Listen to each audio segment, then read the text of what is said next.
The House Divided, a formal article presentation by Michael Gonzalez. Now, what is the question? In a divisive current state of politics, could we learn to work together?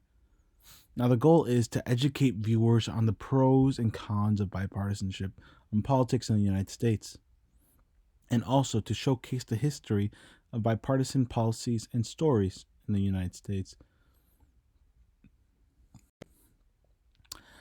Now, like Abraham Lincoln said, a house divided against itself cannot stand.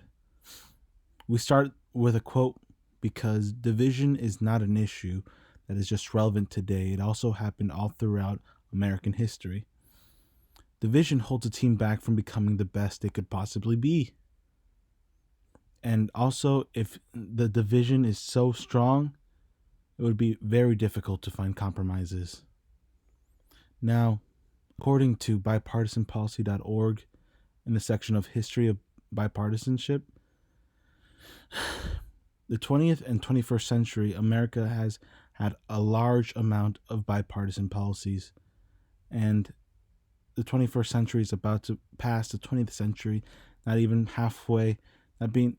halfway through the 21st century. Next, we shall start in American history bipartisanship all the way in the beginning of this country. During the Constitutional Convention, our founding fathers were arguing for how the legislative branch in this new government will be held. James Madison proposed the Virginia Plan that it should be based on population, that more people equals more representatives, while less people in a state would mean less representatives. This would be very negative for little states that would have little representation in the national level. So, as a result, the New Jersey Plan was made, and it was based on equality. Their original ideals was one state would have only one representative. It was this topic that almost broke the Constitutional Convention and ended it. But luckily, there was a new compromise called the Connecticut Compromise, or now it is known as the Great Compromise. This suggested that there should be a bicameral legislative branch, which means there should be two houses sharing both ideals. The compromise had two houses, one based on population and one based on equality, what is now known as the House of Representatives and the Senate. Now, as you can see in the top left, you'll be able to see a document. This document was from the Constitutional Convention from the United States, and it was written by a scribe who took notes from the Founding Fathers' disagreement on how the legislative branch should be run. But luckily, the disagreements came to an end with what would now be known as the Great Compromise. Now, if you point your attention to the middle, you'll find a lithograph of Abraham Lincoln and his cabinet members. What's so special about this, and why are they related to bipartisanship? Well, Lincoln and his cabinet were also referred in a historical sense as Lincoln's team of rivals. Why are they called that way? Well, Lincoln won the Republican National Convention, but his predecessors, or my apologies, his rivals, or the people that didn't win the National Convention, were not put to waste. But Lincoln saw that if he did not take advantage of these great minds, he would be doing a disservice to the people of his nation. So he brought them and signed them as his cabinet, even though they weren't on the same side because they were all fighting for the seat that Lincoln had. They were all put to use as giving the president the best advice he could get, especially during one of the United States' most trivial times, the Civil War, where the Union and the Confederacy were fighting over the topic of slavery. Now, if you point your attention to the right, you'll be able to see a black and white picture, circa 1960, where you'll see Lyndon B. Johnson in the middle, president at the time, signing off the Civil Rights Bill, with Martin Luther King Jr. behind him and a couple of other politicians at the time. What's so special about this event is that before the signing, there was a significant filibuster in the Senate.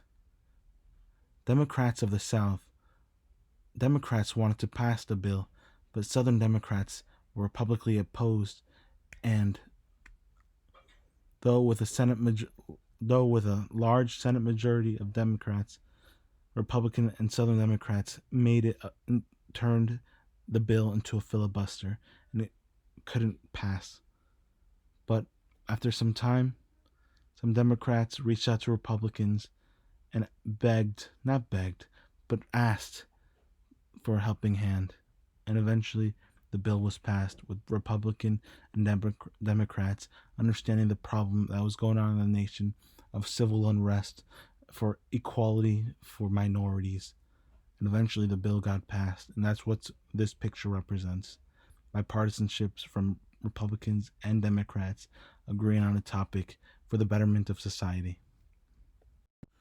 For more information on this topic and a deeper dive, I suggest going to morewithmichael.com, where you'll be able to find these multimedia sources of a podcast from NPR's Fresh Air, The Politics of Passing 1964 Civil Rights, some hyperlinks that lead to educational articles like history.com or bio.com, where they'll be discussing about the great compromises and all other features of the legislative branch during the Constitutional Convention, and a nice YouTube historical video from High Five, the History in Five, where they'll be discussing 5 things to know about Lincoln's cabinet. And even though that they were a team of rivals, they still found a compromise and worked for the betterment of the nation. Now that we're wrapping to an end, let's go into the conclusion. Bipartisanship history in the United States showed us that moderation leads to communication. If there's no moderation, there's no comprehension. And if there's comprehension, it will lead to progress and respect from the opposing side. As seen in the 1964 Civil Rights Bill Act filibuster in the Senate, it showed us that comprehension from both the left and the right can understand each other and respect each other more and come to an understanding and agreement. Of course, there are different paradoxes, mindsets, and opinions that should not lead to negative outlooks or it will halt progress of a country, because we all share different mindsets, but that doesn't mean that we shouldn't respect each other. Just like Lincoln did with his cabinet, even though that they didn't win the presidency, he still valued their opinions and took them in and gave him the best advice he could to win the Civil War. And if all else fails, compromise, just like the National Convention in the 1770s. The Founding Fathers found a compromise for the legislative branch with the Great Compromise on how the legislative branch should be done. These are the 3 skills that I learned and I'm most proud of: composition, script writing, and time management. I'm proud of composition because I was able to create good content that I could later post on my website. 2, script writing, specifically news writing. I know that I'm not the best news writer, but I do know that I have a long way to go, and that with practice, I'll be getting better and better each time. And finally, time management. In order to create good content, it is important to set aside good time to create it. And that is what this class has taught me. I'm looking forward to the future, and I'm very grateful for taking this class. Thank you very much.